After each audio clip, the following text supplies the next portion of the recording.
یا کدش مرا پسند او کدش مرا درباره کانور و حبیب چی گفتن یاد داره که اگون چی درباره کی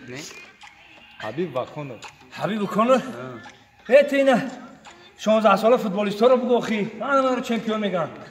ان شاء الله که در روی دنیا روی خط گرفت تمایو تو درباره موی غفورов گفت اخی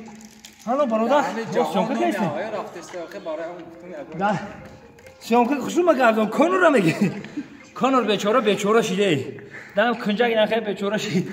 الان خیلی مسلمانی الان خیلی برادر این خیلی هوای دهن این خیلی دیگه براه نمیره برادر این تری بیچارگی کانور ما یکم برای دیدم بخار میکنه همه نرمال نه حبیب رنگی خمه اخی سلامت باشه حبیب جان الان خیلی ما موقتی خود تیم برادر الحمدلله مسلمان ها خداوند هست من باوری داشتم که حبیب خداوند قوتت میته